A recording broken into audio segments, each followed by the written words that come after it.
अन्य मंत्रीगण, ambassadors, CEOs, सम्मानित अतिथिगण, अन्य सभी महानुभाव, देवी और सज्जनों, एनर्जी वीक के इस नए एडिशन में गोवा में दुनिया के करीब 125 देशों के प्रतिनिधि जुटे हैं। आप एक एनर्जी सिक्योर और सस्टेनेबल फ्यूचर पर चर्चा करने भारत आए हैं। मैं आप सभी का स्वागत करता हूं, अभिनंदन करता हूं। साथियों, इंडिया एनर्जी वीक बहुत ही कम समय में डायलॉग और एक्शन का एक ग्लोबल प्लेटफॉर्म बनकर उभरा है। आज एनर्जी सेक्टर के लिए भारत बहुत बड़े अवसरों की धरती है। भारत दुनिया की फास्टेस्ट ग्रोइंग मेजर इकोनॉमी है, यानी हमारे यहां एनर्जी प्रोडक्ट्स की डिमांड लगातार बढ़ रही है। इसके अलावा भारत दुनिया की डिमांड पूरी करने के लिए भी बेहतरीन अवसर उपलब्ध करता है। आज हम दुनिया में पेट्रोलियम प्रोडक्ट्स के टॉप 5 एक्सपोर्टर्स में से एक हैं। दुनिया के 150 से ज्यादा देशों तक हमारी एक्सपोर्ट कवरेज है और भारत की ये क्षमता आपके बहुत काम आने वाली है। इसलिए एनर्जी वीक का ये प्लेटफॉर्म हमारी पार्टनरशिप को एक्सप्लोर करने का बहुत ही उत्तम स्थान है। मैं आप सभी को बहुत सारी शुभकामनाएं देता हूं। फ्रेंड्स, अपनी बात आगे बढ़ाने से पहले मैं एक बड़े डेवलपमेंट की चर्चा करना चाहूंगा। कल ही भारत और यूरोपियन यूनियन के बीच एक बहुत बड़ा एग्रीमेंट हुआ है। दुनिया में लोग इसकी चर्चा मदर ऑफ ऑल डील्स के रूप में कर रहे हैं। ये समझौता भारत के 140 करोड़ लोगों और यूरोपीय देशों के करोड़ों लोगों के लिए बहुत बड़े अवसर लेकर आया है। ये दुनिया की 2 बड़ी इकोनॉमीज के बीच तालमेल का एक शानदार उदाहरण बना है। ये समझौता ग्लोबल जीडीपी के करीब 25% और ग्लोबल ट्रेड के करीब 1/3 हिस्से को रिप्रेजेंट करता है। ये समझौता ट्रेड के साथ साथ डेमोक्रेसी और रूल ऑफ लॉ के प्रति हमारे शेयर्ड कमिटमेंट को भी सशक्त करता है। साथियों, ईयू के साथ हुआ ये फ्री ट्रेड एग्रीमेंट ब्रिटेन और एप्टा समझौतों को भी कॉम्प्लीमेंट करेगा। इससे ट्रेड और ग्लोबल सप्लाई चेन दोनों को मजबूती मिलेगी। मैं भारत के नौजवानों को, सभी देशवासियों को इसके लिए बहुत बहुत बधाई देता हूं। मैं textile, James and jewellery, leather and shoes ऐसे हर सेक्टर से जुड़े साथियों को भी बधाई देता हूं। ये समझौता आपके लिए बहुत सहायक सिद्ध होगा। साथियों, इस ट्रेड डील से भारत में मैन्युफैक्चरिंग को तो बल मिलेगा ही, साथ ही सर्विसेज से जुड़े सेक्टर का भी और अधिक विस्तार होगा। ये फ्री ट्रेड एग्रीमेंट दुनिया के हर बिजनेस, हर इन्वेस्टर के लिए भारत पर कॉन्फिडेंस को और मजबूत करेगा।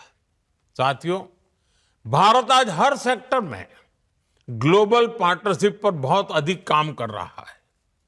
मैं अगर एनर्जी सेक्टर की ही चर्चा करूं तो यहां एनर्जी वैल्यू चेन से जुड़े हुए अलग अलग क्षेत्रों में निवेश की बहुत संभावनाएं हैं। आप एक्सप्लोरेशन का ही क्षेत्र ले लीजिए। भारत ने अपने एक्सप्लोरेशन सेक्टर को काफी ओपन कर दिया है। आपको हमारे डीप सी एक्सप्लोरेशन से जुड़े समुद्र मंथन मिशन की भी जानकारी है।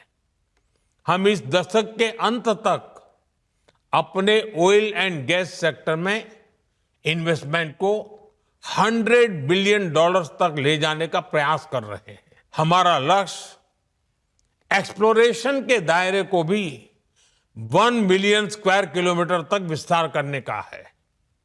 इसी सोच के साथ हमारे यहां 170 से अधिक ब्लॉक्स को अवार्ड किया जा चुका है। अंडमान निकोबार का बेसिन भी हमारी नेक्स्ट हाइड्रोकार्बन हब बन रहा है। साथियों, हमने एक्सप्लोरेशन सेक्टर में काफी रिफॉर्म्स भी किए हैं। नो गो एरिया बहुत कम कर दिया गया है।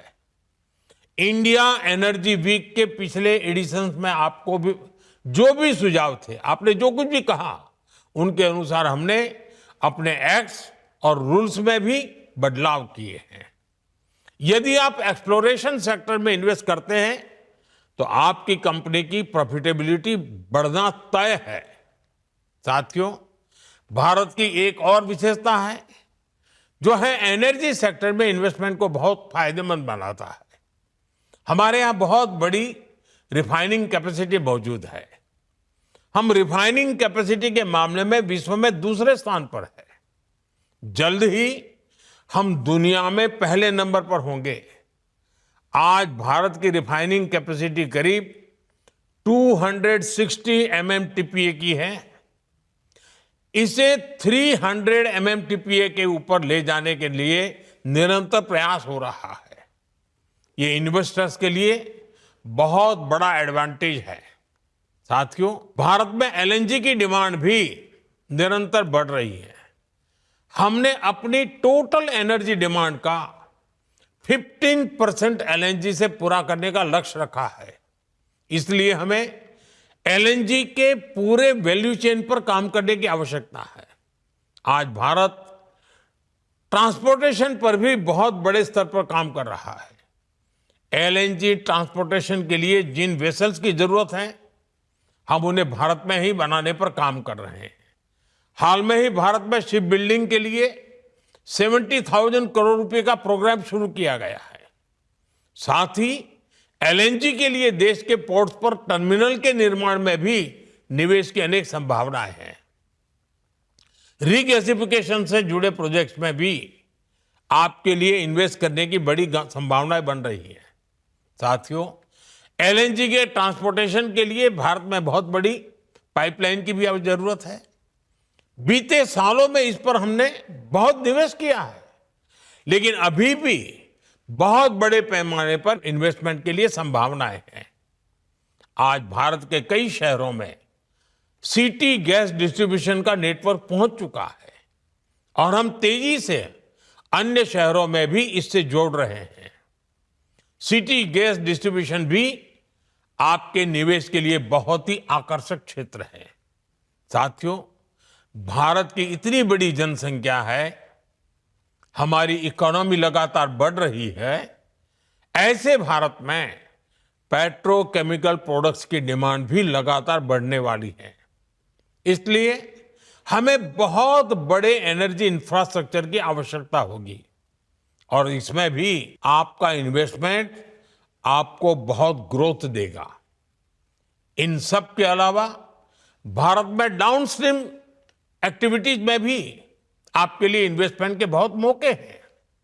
साथियों, आज का भारत रिफॉर्म्स एक्सप्रेस पर सवार है और हर सेक्टर में तेजी से रिफॉर्म्स कर रहा है। हम डोमेस्टिक हाइड्रोकार्बन को सशक्त करने के लिए रिफॉर्म्स कर रहे हैं और ग्लोबल कोलैबोरेशन के लिए ट्रांसपेरेंट और इन्वेस्टर फ्रेंडली एनवायरनमेंट बना रहे हैं। भारत अब एनर्जी सिक्योरिटी से आगे बढ़कर एनर्जी इंडिपेंडेंस के मिशन पर काम कर रहा है। भारत एक ऐसा एनर्जी सेक्टर इकोसिस्टम डेवलप कर रहा है जो भारत की लोकल डिमांड को पूरा कर सके और एफोर्डेबल रिफाइनिंग और ट्रांसपोर्टेशन सॉल्यूशन से दुनिया के लिए एक्सपोर्ट भी बहुत ही कॉम्पिटिटिव हो।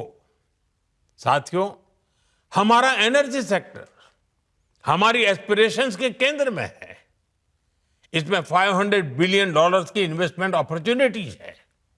इसलिए मेरा आह्वान है, make in India, innovate in India, scale with India, invest in India. इसी आग्रह के साथ मैं आप सभी को इंडिया एनर्जी वीक की अनेक अनेक शुभकामनाएं देता हूं। बहुत बहुत धन्यवाद।